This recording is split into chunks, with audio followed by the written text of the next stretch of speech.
The Barry Odom era has been a great success with UNLV so far. They were the conference runner-ups last season. They ran all the way to the conference championship game, and they're looking to do the same thing again here in 2024. And the expectation, well, is that they should. They're a very good football team entering this season. They do have to replace some pretty good talent, and there's overturn at the quarterback position. But can UNLV run their way back to a Mountain West championship game this upcoming season? You're about to find out what I think here in this video. What's up, Tailgaters? You're in the booth with Tailgate Nate today. Welcome to my channel. Welcome back to prediction season. Sorry for the hiatus yesterday. There were some technical things going on. I won't bore you with all the details, but I'm back talking about college football. Guys, I'm talking about your favorite team this prediction season. We only have 50 teams left. Can you believe it? 50 out of 134. That's all we got left. If you're a fan of a Power 4 team, you have a video on my channel. You just got to go watch everything I've posted on my channel this summer so far. As far as prediction season goes, especially if you're a college football nerd like me, hit the subscribe button, ring the bell. You want to know what I have to say during the season, don't you? Of course you do. But look, there are more ways you can help support the channel. Watching this video is one of them, and it supports me in many ways, many more ways than you guys can even imagine. You can also like, you can comment, you can share, just interact with the channel in any way you can. It does help support what I do here on YouTube. Again, I apologize for the technical difficulties, but prediction season is back. We're on to the UNLV Rebels. How do we do predictions this season? Well, we're going to go ahead and take a deep dive into the team's offense, into the defense, and at the end of the video, we'll dive into the UNLV football schedule and give it a game-by-game preview and prediction. But before we do that, a couple things before we get started. Right over here will be the stats the team put up either offensively or defensively last season, and of course, for your viewing pleasure, right below the team's logo, I have put the team's coaching staff for you all fine people to look at. So again, no further ado, let's dive on in to the UNLV Rebels. And their offense really was pretty good last season. They were able to throw the ball really well. They were able to run the ball really well. And a lot of that was due in part to the play they got from the quarterback position from Jaden Maeva. Well, he is gone. He entered the transfer portal. He's going to be playing his football at USC this season. Probably will end up sitting behind Miller Moss, but nonetheless, he will not be part of Barry Odom's team here in 2024. Was a 3,000-yard passer last year with 3,085 yards to be exact. 17 touchdowns and 10 interceptions. Sure, while the touchdown interception number wasn't great, he definitely was a very effective passer for this team and managed the quarterback position fairly well. Miami also had 277 rushing yards with 3 touchdowns last season. Showed the ability on the ground a time or two or 3. Again, he got into the end zone 3 times last year, and you're just losing a very experienced piece with Jaden Maeva. I do think his absence is going to be felt. You also do lose Doug Brumfield, who didn't enter the portal, didn't graduate or anything like that. He's just medically retired from football, too taxing on the body, so Brumfield no longer in this quarterback room as well. So 2 very experienced pieces leave. You do get Cameron Friel coming back. Didn't throw a pass last season, but has been with this program for quite some time. But your 2 candidates to be the starting quarterback this year, I believe, hail from the transfer portal. You are getting Haj Malik Williams entering this team. He does come over from Campbell, where we had a pretty solid season with the Camels last year. But Matthew Saluka is a guy coming over from Holy Cross that put up fantastic numbers on one of the best FCS teams in the country last season.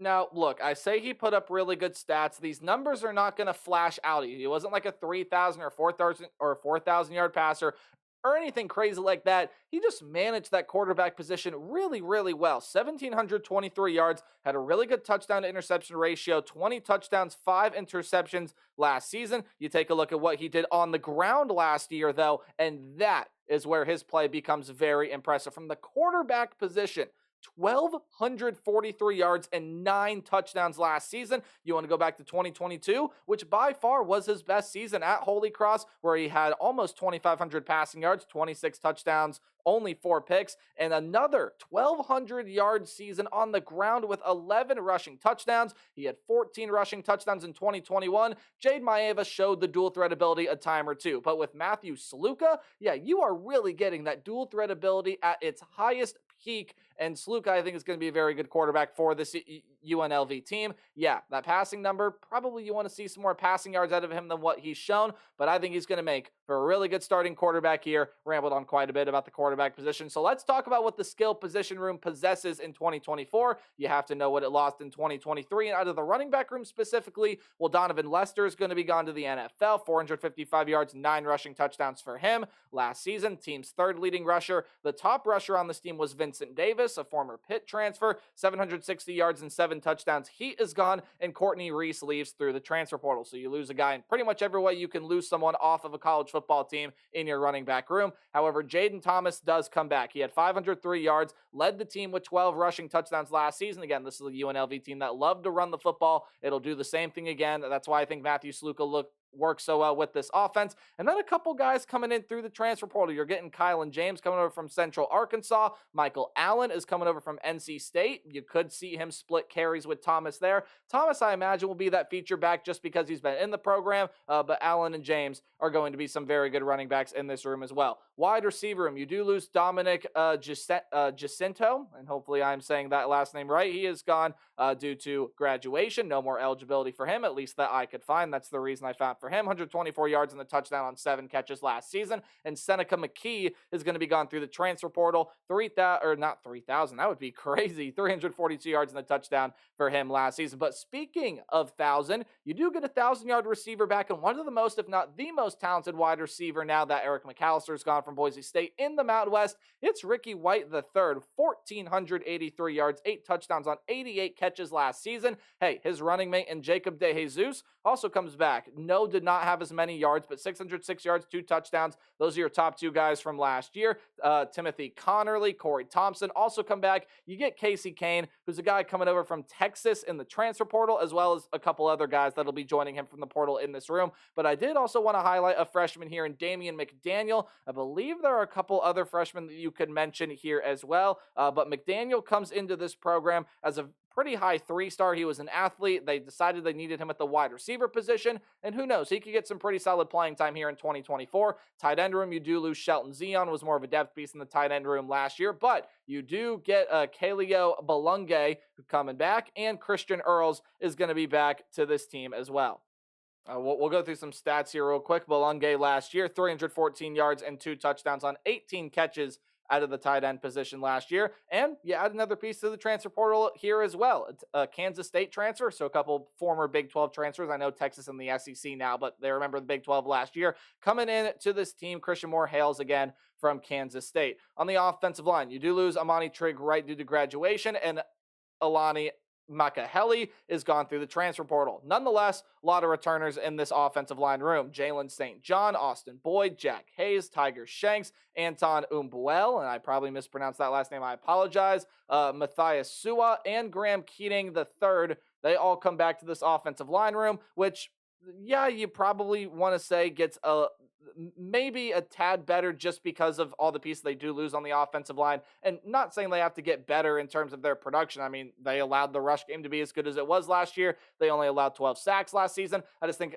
obviously, with those 2 guys leaving the offensive line room, you're going to need some guys to take a step up, play a little bit of a bigger role than they did last year in the offensive line room. I've rambled about this offense for far too long. Look, I think Matthew Sluka is a phenomenal quarterback that fits into this system. This is the team that's still going to run the ball a lot, and as long as Matthew Sluka can be a pretty good passer for this team, he has the weapons to do it. Ricky White, DeJesus, Casey Kane entering from the transfer portal. I think this UNLV offense is ready to get off and running here in 2024. But then when you talk about the defense, this is what I think held UNLV back from being a really special team last season, because the offense, for the most part, was really pretty good. It was the defense that was lackluster. Now, yes, they had a pretty good 3rd down conversion percentage defense, however you want to phrase that, but the passing defense overall was not great. The rush defense overall was not great. And you take a look at all those names leaving. Well, if you're not a UNLV fan, you might not know what those names mean, but a lot of these guys were very, very good producers for the Rebel defense last season. You start on the defensive line, and Darius Johnson was one of those guys. 43 tackles, 2 sacks for him last season. Very impactful player. You lose him off the defensive front. However, coming back for UNLV in the trenches, Alexander Whitmore will be coming back here to this defense. 31 tackles, 2.5 sacks for him last season. Tatuo Martinson, Jalen Dixon, Cooper Webb, Keith Conley, Osei Egbase, and a lot of other names that you could say in this defensive line room. Again, I apologize for any mispronunciations, but all those guys are going to be coming back here in this room. And what do you know? You do get a name in from the transfer portal that I felt was notable to mention here. Antonio Doyle is going to be entering this room here. He is a Jackson State transfer, and you have some other transfers coming in. Jaden Navarrete is an Oregon transfer that was projected as a third string on our lads, although he could see more playing time than what our lads is projecting for him here in 2024. He's a very talented piece, but Antonio Doyle probably as of right now is the guy that's slated to get more playing time. Linebacker room, you lose two pretty good ones out of this room from last season. Fred Tompkins had 60 tackles, so losing him is a pretty big loss. Elijah Shelton is another guy that had some pretty solid contributions to the defense last year, 31 tackles for him. And you lose Xavier Carter to the transfer portal. You take a look at his stat line from last season. That should actually be a Z, not an X. But all three of those guys is there now. The X is magically turned into a Z. All three of those guys are gone out of the linebacker room. So overall, it does leave the linebacker room a lot thinner than it was last season. But you do get a hugely important piece back, and that is Jackson Woodard. Forgot the D there at the end of the name. But Jackson Woodard broke triple digits last year. 116 tackles, 2.5 sacks, 3 pass defended, 1 pick. He's everywhere on this defensive side. That's a huge get back. Marcel McDuffie is another big get back there. 89 tackles, 1 sack, 2 passes defended. Another really good linebacker. Hey, those are your top 2 tacklers from last season. So yes, a lot of production leaves this linebacker room. You get 2 guys back that had the most production out of anyone in the linebacker room. In fact, anyone on the defense in terms of tackles last season, they all come back. There are some other pieces you can mention returning to this linebacker room, but I want to highlight a couple other pieces. Manny Powell is a guy coming in through the transfer portal that I think will end up playing some pretty good minutes. He hails from Arkansas, and Melvin Lassiter is a 4-star freshman that enters this team that I think you're going to see play a lot on this Rebel defense in 2024. Defensive back room, let's go ahead and talk about it. Out of the cornerback room, Ricky Johnson is going to be gone for him last season, 36 tackles, and did lead the team with 7 passes defended last season. Jere Williams, Thomas Anderson, and some other guys that leave this cornerback room, yeah, they're all gone through the transfer portal. A couple guys in the safety room graduate. Jackson Turner has run out of eligibility, 62 tackles, and led the team with 5 interceptions last season. That's a really big loss in the safety room, and Trenton Holloway being another big loss to the safety room as well. Cameron Jenkins has entered his name into the transfer portal, so you do lose him as well. Was a top 10 tackler for the team last year, had 32 of them. So overall, you take a look at the production lost in the defensive end, there's a lot of good names gone. But you take a look at what comes back in the secondary. Cameron Oliver and Javon Grigsby are guys that will return for the Rebels here in 2024. Tony Grimes and Ladarius Bishop are a couple names that enter the cornerback room through the transfer portal. And in your safety room, Jonathan Baldwin comes back, 3rd leading tackler for the team last year, who had 5 pass defended, 2 picks. Again, the 3rd leading tackler, he had 77 of them. Did have a sack last season as well, so you get him coming back. Jet Elad also returns, while, again, plethora of guys come in through the transfer portal. Jeremiah Vessel, Jalen Catalong, a very, very good secondary member that's kind of fallen down the ranks a little bit. I expect him to have a really big season for the Rebels this year, and Elijah Wilson coming back as well. Kickers are people too. Real quickly, we'll show them some love. Jose Pisano leaves as the kicker due to graduation, but Nicholas Marshall is back to do the punting duties, while you do get Caden Chittenden over from the transfer portal. And of course, I knew something was wrong there. Caden Chittenden is a freshman, not coming in through the transfer portal. So apologies for the mistype and my misspeak there. I simply read what was on screen, even though I knew it was wrong. Yeah, Chittenden comes in as a freshman. That'll be the primary place kicker. Look, this defense lost a ton of talent from last year, and it's really hard when you know you're in a really good position to get back to your conference championship game, and you lose as much talent as you did, and you know this side of the ball has to get better. That being said, I think they did really well in the transfer portal, especially in that secondary, and if nothing else, I think that pass defense does improve for this team here in 2024, which I think is going to lead them to be a very successful team in the Mountain West Conference. Again, the offense is going to be very good. The defense has to be able to supplement, and they have to be able to provide some stops, something that they couldn't do on a consistent basis a season ago. You take a look at the Rebels' schedule here in 2024, it looks like this. Any game at home will be underlined, while any game on the road is in italics. For those of you who don't know what that is, it's the slanted text. Any game you see in green is going to be a game that I think the Rebels are going to win easily. Any game in yellow will be a close competitive game, but one that I ultimately see the Rebels coming out on top, and any game in red is a loss. You do have 3 Power 5 teams on the schedule here, or I should say Power 4 teams now. 3 Power 4 teams on the schedule. It starts out with the game against the Houston Cougars, and I do have you losing that game. Now, I think out of all the Power 4 games that you have on the schedule, this is the most winnable. Houston did really well for themselves in the transfer portal, yes, and Willie Fritz is coming over to coach that team. And I love Willie Fritz as a head coach. I think he'll do a phenomenal job in time, however, with the Houston Cougars. The Cougars are going to be competitive this year, and I think they have a lot of talent coming in through the portal that's going to help them succeed, especially early on this season. And I think the Willie Fritz era starts out pretty well. Yes, it doesn't have a great record at the end of the season if you've seen my Houston video, but overall, I still like Houston as a team this year. But again, the reason I say this is the most winnable game, it's a new system, a lot of new players. You lose a lot of talent from last season. And I think Houston, again, could be in the potential for a letdown here as UNLV, especially offensively. I think can challenge that Cougar defense. Nonetheless, I have it as a loss on the road, but a close loss nonetheless. You will get your first win of the season against Utah Tech, formerly known as Dixie State. That's an FCS level program that UNLV should be able to run all over. You got to go on the road and play Kansas on a Friday nonetheless, and much less you schedule a Power 4 team. I think you're scheduling one of the better ones here in Kansas. Now, yes, I know it's Kansas, but hey, Jalen Daniels coming back, Devin Neal coming back. That wide receiver core remains intact. Defensively, yes, they lose a ton of talented pieces as well as Austin Booker, but much like we see out of Ole Miss, the defense just continues to get better and better year after year. I think the same will happen with Kansas this year. Watch out for them in the Big 12 Conference. That, to me, is a loss for the UNLV Rebels. But then you get your first bye week of the year, and I think it comes at a really good time before you play what is projected, including in my own opinion, to be one of the better teams in the Mountain West Conference, and that is the Fresno State Bulldogs. They've got a ton of talent here on this team.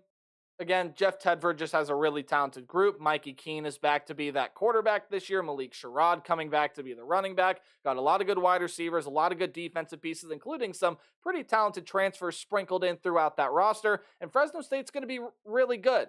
But UNLV's got a lot of big games on the schedule, including all the Power 4 games they have. I think they win at the very least one of them, and I think this is a perfect spot to where you can be able to catch Fresno State. You have an extra week of preparation. You have this game in Allegiant Stadium, and this is the time right here. Fresno State, I think, is going to have a couple things to work out. They did lose some pretty important pieces on both sides of the football, but overall, again, still love Jeff Tedford's group. They're going to have a really successful season. I just see Fresno State slipping up here. I think they're the better team than UNLV, but I think it's going to be hard for this Bulldog defense to slow down what Matthew Sluka and this UNLV Rebel offense is going to have cooking here in 2024. And to me, that is the reason. I think also a couple turnovers that go in favor of UNLV will help them win that game. I see you losing to Syracuse, a team out of the Power 4 that, well, you could project one way or the other. I happen to really like Syracuse entering this season. Kyle McCord is coming in to play quarterback. That's with no disrespect to what Garrett Schrader did. I think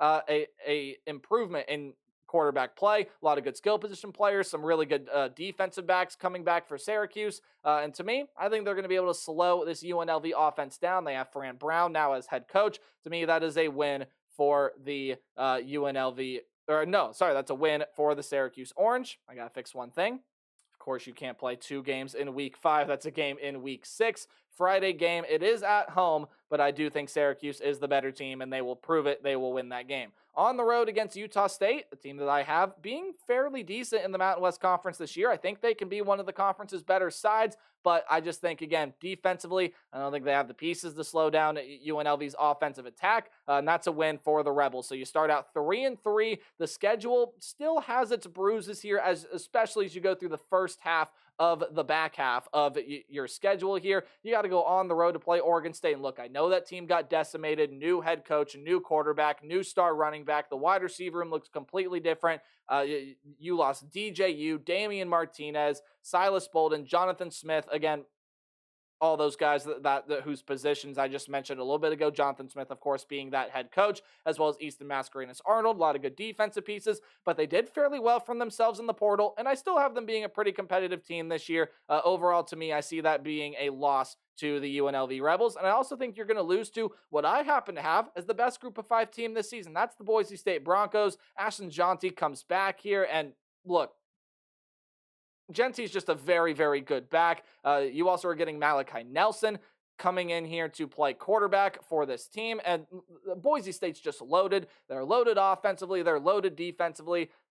There's no reason to think, in my opinion, on why Boise State's not going to be one of the best group of 5 teams this season. I think it's just a really tough matchup for UNLV, and I don't think their defense is going to be able to slow down what Boise State and Malachi Nelson, Ashton Genty, and others are going to be able to do offensively. That to me is a loss for the Rebels. So you're sitting here at 3-5. You're kind of starting to worry about UNLV a little bit. Are they going to make a bowl game? They can only afford one more loss.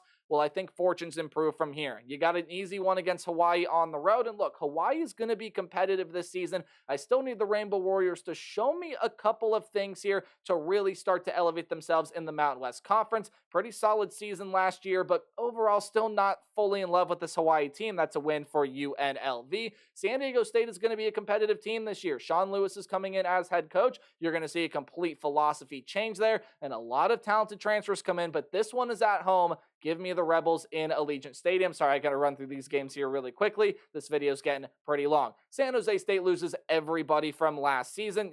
Brent Brennan, their head coach, is gone. Quayle Conley.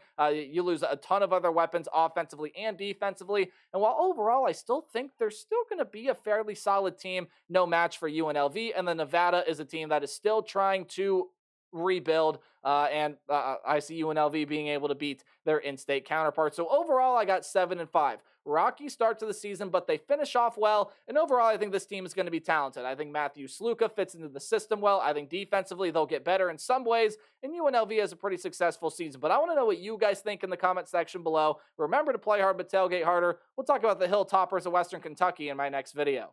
Goodbye.